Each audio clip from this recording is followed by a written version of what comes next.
Now we're going to kick this off to Councilman Khalid.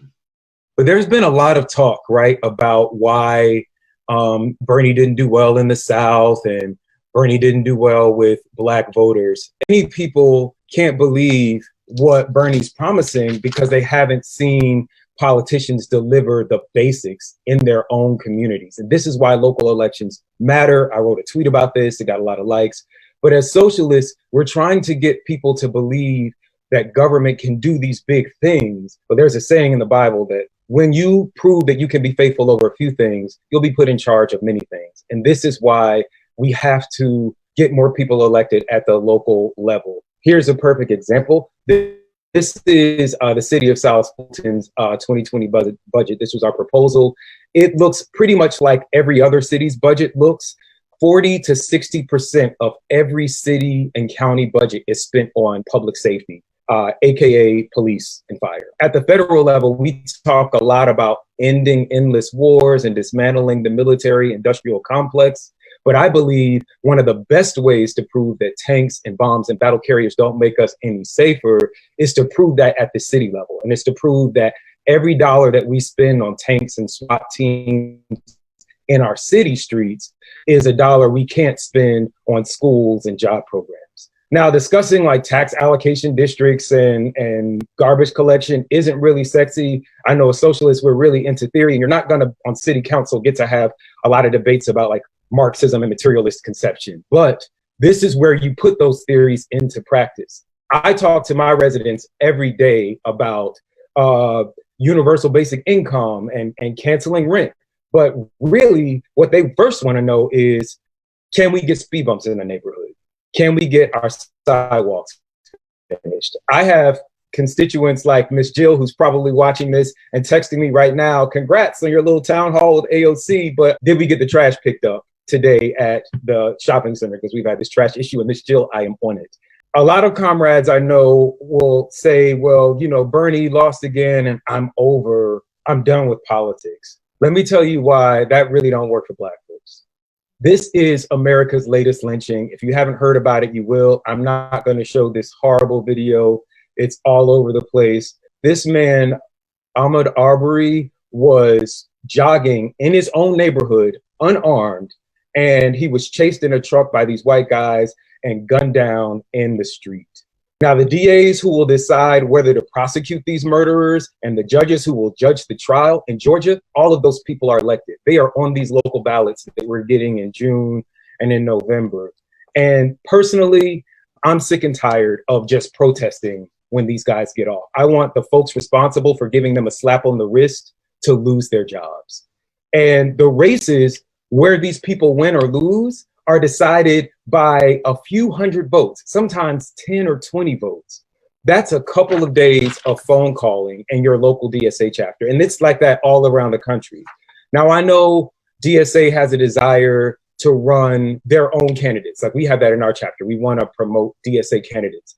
But unfortunately, DSA also has this reputation of being very white and very male. One of the best ways to break that stereotype before trying to recruit Black and brown folks into your chapter is to meet people of color where they are and support candidates who have movement homes and organizations that share our values. I wasn't a DSA member when I started running for office. I was a Black Lives Matter activist, and I was recruited by the incredible Eric Robertson, and now I'm trying to do the same.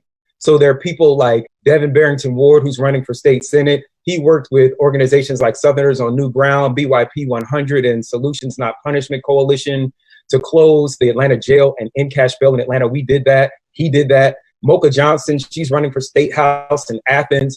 She founded the Athens anti-racist movement. And Elizabeth Webster, who's been endorsed by a lot of feminist groups and the Working Families Party. She's running against the Republican author of our Georgia bill, if you probably heard about our fetal heartbeat forced birthing Gilead bill, right? In Georgia, we are 16 seats away from flipping the Georgia House. Now, people focus a lot on Congress, but what this coronavirus is showing us is another example of why state legislatures are important. So here in Georgia, we were the first state to reopen, right? Even Donald Trump was like, y'all are doing the most. We had this Senator, Bruce Thompson, who was just quoted in our paper on record. He said, my priority is to get business open. It is just as tragic when we lose a business as it is when we lose a life.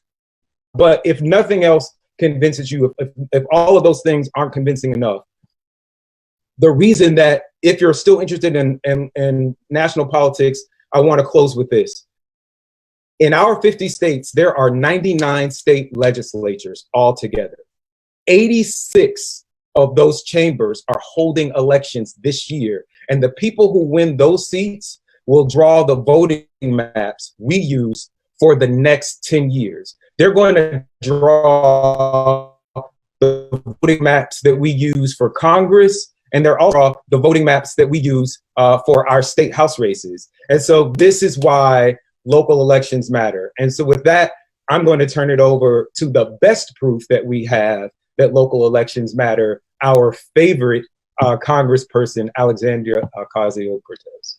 Thank you so much, Khalid. I just want to clap, and I'm just sitting here nodding my head and pumping my fist at every single thing that Khalid is saying, because it resonates, and it resonates so deeply, from his very first comment, in that, a lot of folks like to dive into the theory and the analysis, which, is incredibly important, because that's what keeps us disciplined. That is what gives us framework. That is what informs so much of our actions and our decisions.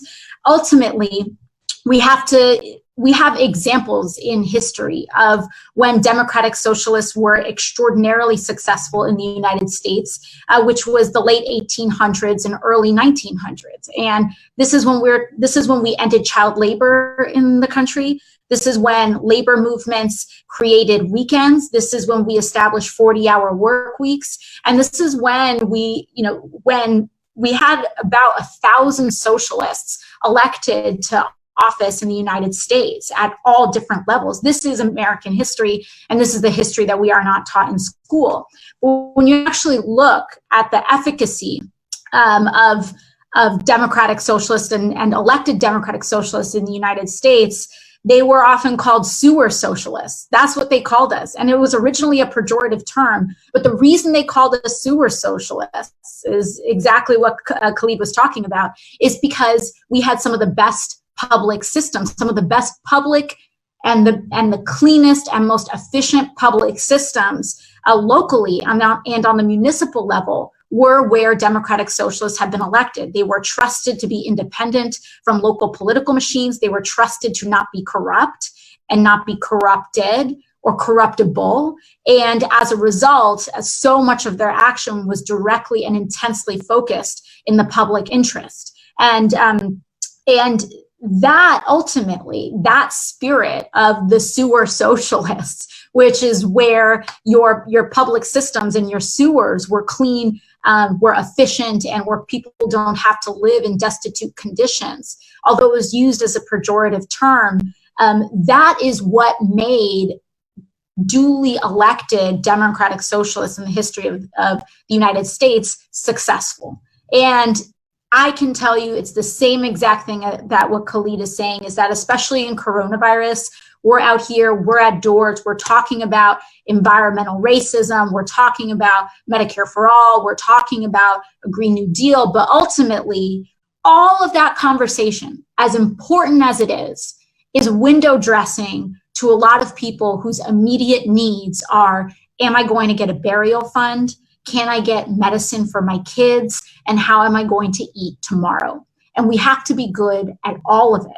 And on top of that, I think it's important for us to really have a healthy framework about about the project of electoralism and electoral politics within the larger framework of mass movements. And I think a lot of times what we see from folks who often try to, the critique that folks have of folks in elected office, and particularly Democratic Socialists in elected office from the left, is that we aren't doing every single possible thing in the universe. And that is because electoral politics simply cannot do what mass movements can. And so we have to be very aware of what zone we're in and making sure that we are operating on all cylinders, on an electoral cylinder, on a mass movement cylinder, and on revolutionary cylinders of how we restructure power.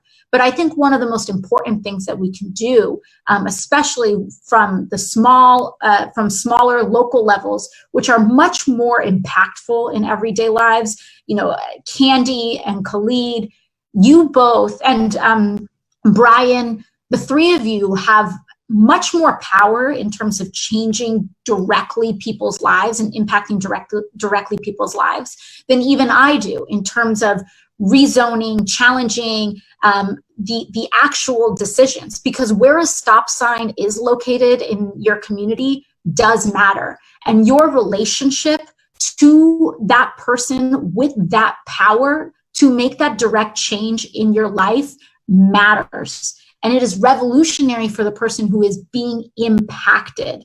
And that is ultimately what we have to do. Center those who are most impacted, because when we do that, we can truly exhibit and show and really actualize a world, a better world that is possible, where those in elected office actually do respond to the needs of the many and to the will of the many. And in our capacity here and in this present moment, that is quite radical, as we know. And I think another thing that we have to do, so, that is the functional part of this job.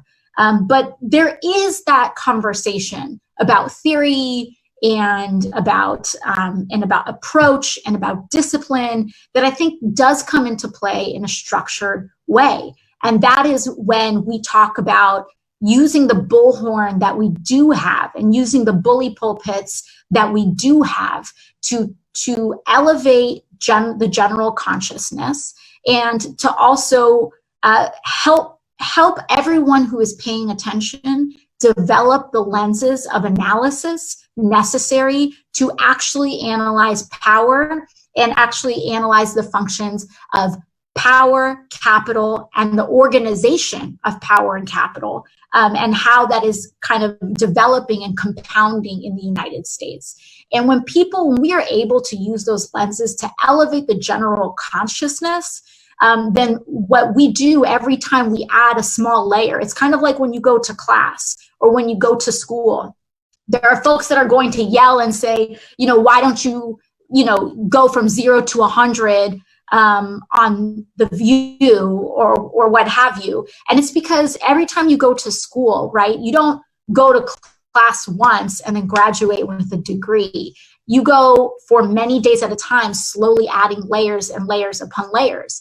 And we use public events. We use current events like what is just happening in developments of police brutality, in what is happening with our immigration system, where people are being corralled and kept in our immigrant detention systems and our prisons, which are creating some of the largest COVID outbreaks in the country. We use all of these events to help contribute evidence to the analysis of power, which will help people realize how power is concentrated in the United States, which gives us a better foundation to challenge it and then paint and begin to establish alternative structures for a better world, whether it's encouraging people to unionize their workplaces, whether it's, there's a lot of people saying, call for a general strike, call for a general strike. The majority of Americans don't know what a general strike is. And so our responsibility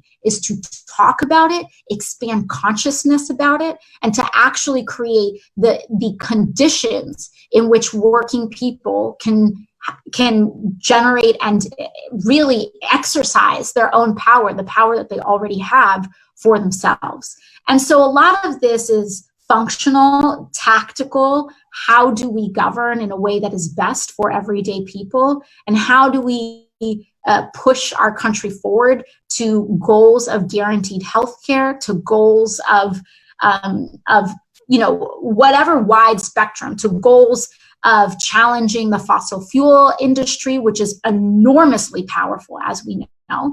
And again, to reiterate what was just said, a lot of this and the power of this is in local elections, state legislatures, city councils, and other small, I say small, but really they're just lower ballot, are enormously powerful in order for us to do that. There is a reason why the Koch brothers went for state legislatures, because it is enormously effective, because a lot of the most impactful laws that we live under, and even regimes that we live under, again, look at the South. When you look at some of the racialized regimes around voter suppression, police brutality, and more, happen through local and municipal levels. Congress did not legislate what is happening in terms of voter suppression. Congress cannot legislate around that. It is around state, local, and municipal legislatures that are frankly much more easy to run for and to also capture in order to impact change. And we're already seeing this. We're having 3 locally elected officials that are on. In the state of New York, we have been enormously successful, whether it's through Julia Salazar's election to the state Senate, or the wide slate now of state legislature candidates that are being kind of mounted by New York City DSA. I think it's incredibly important that we do all of this with an open posture. This is not a contest about who knows more.